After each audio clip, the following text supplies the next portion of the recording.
دوریاں، یہ مصیبتیں کب دور ہوگی؟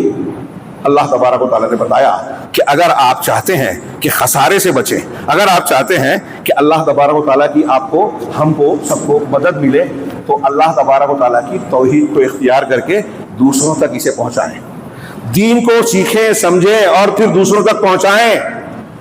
اللہ نے جس مقصد کے تحت پیدا کیا توحید کے، اس مقصد کو پورا کرنے کا سب سے اہم ذریعہ ہے دعوت۔ اسی کے لیے انبیاء کو بھیجا، جیسا کہ میں نے شروع میں کہا۔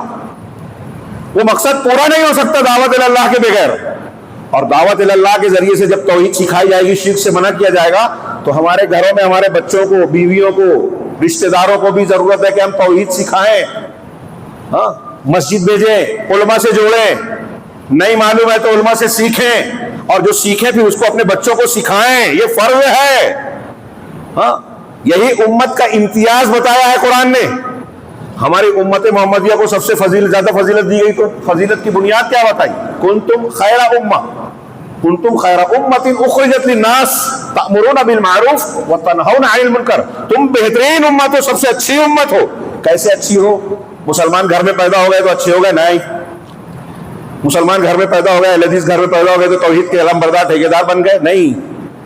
ہاں، نبی کے گھر میں بھی مشرک پیدا ہوا۔ اللہ تعالیٰ نے بتایا کہ نوح علیہ السلام کا بیٹا جو شرک پہ مرا، اللہ نے دنیا ہی میں اس کو موج لے کے چلی گئی، عذاب میں گرفتار ہوا۔ نبی کی نہیں مانی ہے، دماغ لگایا، موج آئی اور لے کے چلی گئی۔ سورہ ہود میں واقعہ پڑھی ہے۔ ہاں، نبی اپنے بیٹے کو نہیں بچا سکا۔ حضرت ابراہیم علیہ السلام ابو الانبیاء امام الحنفاء اپنے باپ کو نہیں بچا سکیں گے۔ قیامت کے دن ان کی آنکھوں کے سامنے بجو کی شکل میں گھسیٹ کر جہنم میں ڈالا جائے گا۔ بخاری کی روایت پڑھیے۔ ڈر جانے والی، ہلا دینے والی باتیں ہیں یہ۔ نبی صلی اللہ علیہ وسلم سے ایک شخص نے آ کے پوچھا کہ میرے ابا کہاں ہے؟ کہا جہنم میں۔ غمزدہ کا صحیح مسلم کتاب الایمان کی حدیث ہے۔ جانے لگا، بلایا واپس، کہا تمہارے ابا، تمہارے والد، میرے والد دونوں جہنم میں۔ ایک مسلمان ہل جائے گا یہ سن کے، غور کر کے۔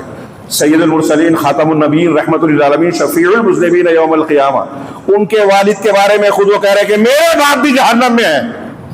کہاں ہے ہمارا آپ؟